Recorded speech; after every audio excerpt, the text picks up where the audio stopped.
Welcome back to RMS Diagnostics. So it's Monday morning, 7:30. The workshop's clear.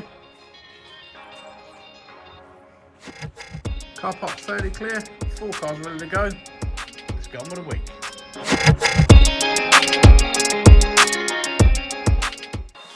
Right, so this week I thought we'd change things up a bit and actually show you a little bit more of what we do in the workshop, day-to-day running of it. Instead of just walking around saying, yep, fix that. So, this is what we're up against. Battery drain, Citroen. When battery drains come in, people think it's the same as you sort of used to be able to do. Put it in, put your meters on it, pull a few fuses. But it doesn't quite work like that anymore. So, we have to get the car in, put it in a space where it's going to be okay for a little while. Set it all up as if the customer's literally just driven it, turned it off, locked the car up. We have to open the doors, latch them over, make sure any push switches are sort of turned off. Exactly the same as what it would be if a customer had just locked it up and gone home. Then we have to let it settle down. All the computers stay live. It's not just turn on, turn off. They are on there and they shut down. They go to sleep in a certain pattern. This one's taken about 35 minutes to actually to shut down. If you disturb anything, pull one of the module fuses out, put it back in, all the system wakes up again. It's an absolute pain. So you literally have to set it up, work through your fuses, work through your circuits, see if you can narrow down which circuit is on before you go any further.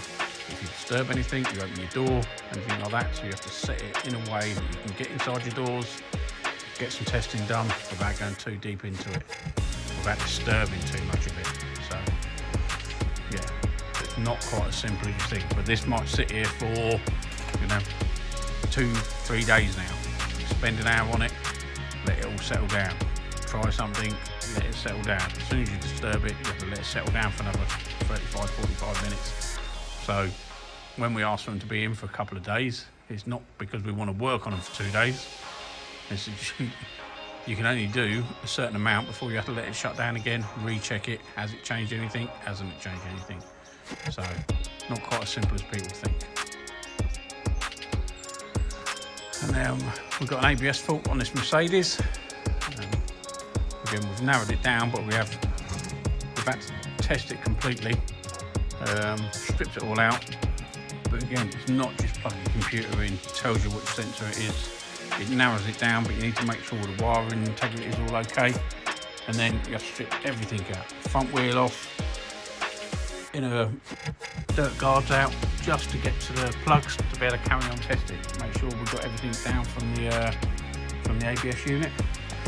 So yeah, just wait for the sensor to turn up for that, and we can confirm the fault. Next one in was a T4 transporter.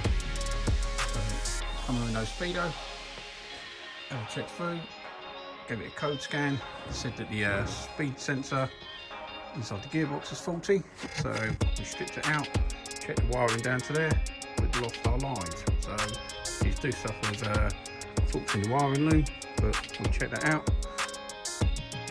That was all okay, so went back, sure enough, the fuse fairers have been in.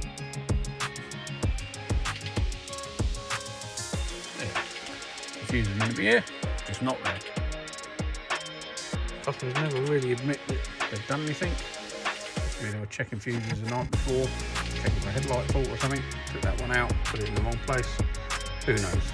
But yeah, let's replace that, give it a road test. That fixed the fault. So we managed to work this one out. So we went underneath the fuse box, worked our way through, found the drain was on the OBD port, and it had a plug-in tracker. I don't know if the customer knew it was there. Yeah, plug-in tracker. Pulled that out, drain's gone to 0, shut it all down, double checked it all, run it up, locked it, done everything we can. No battery drain at all. So that's another one done. Let's see what else we've got going on. Fit the sensor in the Mercedes, put all that back together, all the arts back in it. And just better go on road test on that. Make sure no light come back on. Make sure the bearing's okay. Go from there. Morning guys, it's Tuesday morning. Let's give you a little walk around, see what happened sort of late yesterday. And yeah, maybe give you a sort of insight of what's going on today. First thing we had in was a Renault Kangoo non-start. It's got a mobiliser issue. So, key, giving the signal to the UCH to ECU, not talking, not quite sure what the problem is there. You can talk to the ECU, everything's working. You did used to have wiring faults in the engine loom, but so we're going to pin it out. We're about to strip it all out to get to the ECU plug, see what's going on. Unfortunately with these, so you have a security cage all around the ECU. They either pop off or they stick on there and you cut them. So that's one we'll be getting into today. What else we got? Little Peugeot come in last night, non-start. Not quite sure what the problem is, but I'm sure we'll be able to work it out. So unfortunately this one looks like it's going to turn into a major job. It's going to need underbonnet fuse box, either a loom repair or complete engine loom. But why has it happened? I mean, they do suffer water ingress in there, so could it just be down to that? But you know, has it done the other damages? Has it shorted anything? Who knows?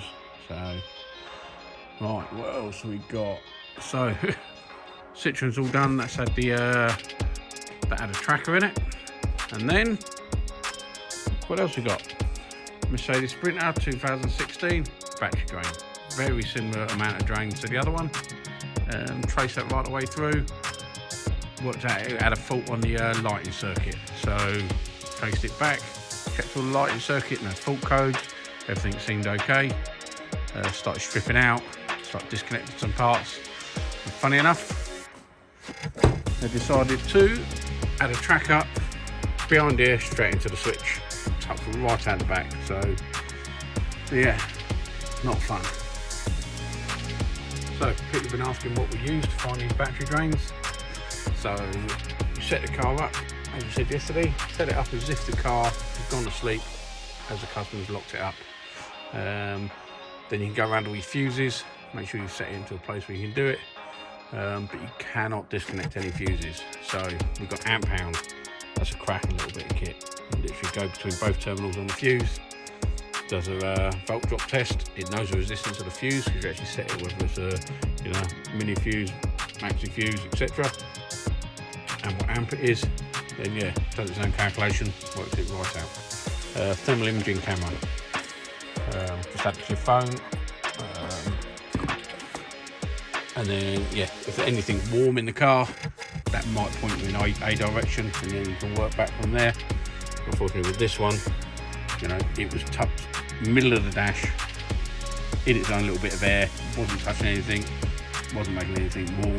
So yeah, no thermal imaging camera. So this was again down to data and knowledge.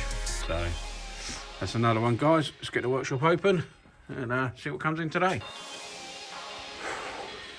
Right guys, yesterday afternoon didn't have too much technical stuff on, just speaking to a lot of customers, so don't really record that side of stuff. So let's give you an update on what's going on.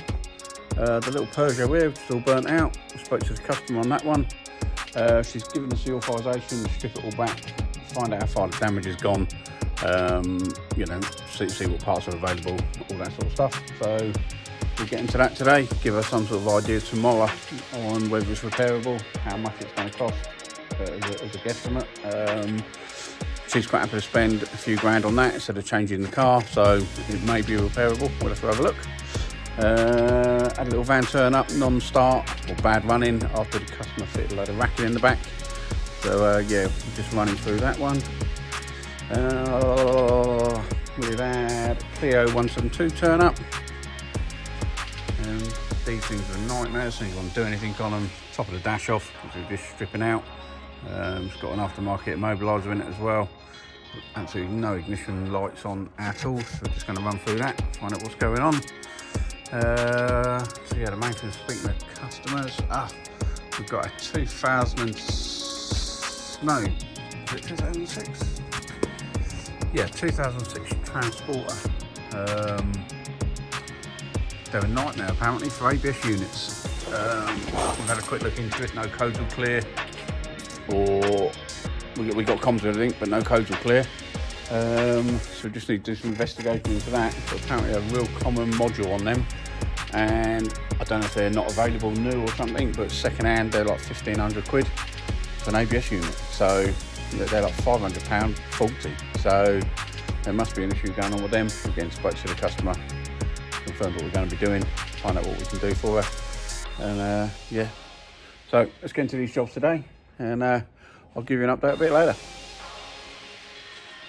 So, got a 172 running, stripped the top of the dash out, got to the immobiliser wiring, managed to bypass that. Just got to speak to the customer, see whether he's going to have another one fitted in there, or whether he just wants it removed. We'll have to see. We'll obviously have standard immobiliser. We've stripped the 3008 out. That one's got the burnt out fuse box. Done an assessment on that. Looks like it's going to be repairable. Not too bad. Kangoo. Fixed loads of these, and this one's being a real pain. It's not getting the right signal. So you're going to speak to the customer, see how far he wants us to go on this one. This van came in yesterday. Falling out the back. Never run right since. We've got power to a certain amount of sensors. We've got loads of codes for a few sensors underneath, etc. So we've checked all in the back, checked underneath, checked the wiring back, checked through the diagrams. There's a fuse missing from under the bonnet, you know, fuse failures again this week. So we speak to the customer, maybe check something under there, trying to fit a bulb in the back or something, you know, wiring up something in the back. But he's adamant, all he done was fitted that, and never run right after that. But fuses don't just fall out. Right, let's change all this lot around, put some more stuff in. There we go. All change. Little Audi in. This is non-start. It's got no ignition lights whatsoever. It's cranking over. Starts and stops. If the cluster and everything doesn't turn on at the right time, doesn't demobilise. Fiesta rim, 7-inch EGR valve at another garage. Multiple lights coming on still. That one's already done. BMW battery drain, third one this week. Third one. So we'll get that set up and monitor that. And a lovely little Lupo GTI. Look at that. Boy must be about 400 years old if he's a day. It's a lovely clean old thing, polished up. Got some nice little stickers and stuff on it. Posh little steering wheel. Fair play the old lad. So yeah, in for a central locking fault. Right, let's get into it, see what we can do. Well, considering it was meant to be a nice fresh workshop, get the work in, get it done, get it out, not quite work like that. So this BMW's become an absolute pain. Whole car's waking up, shutting down, waking up, shutting down. Chances of finding that is like a needle in the haystack. It can be literally. I've had a horn switch just touching once on one of them, waking the whole car up. You know, trying to find things like that is a pain. You literally got to disconnect until it starts working. So that's going into next week. Ordered a part for this this little Audi. Got a module on order for that one. It's a non-start. Shutting the whole cam system down.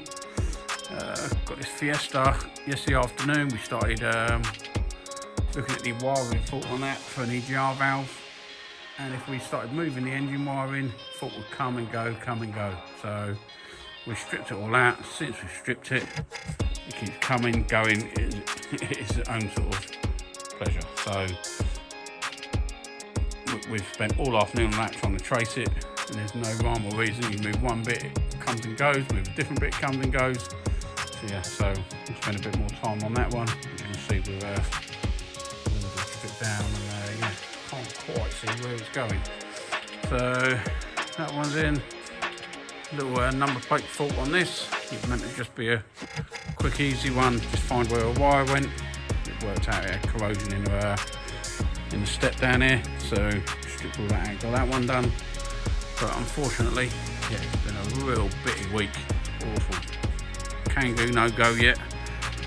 Burnt out Peugeot Transporter, massive job. Yeah, can see next week being fun. So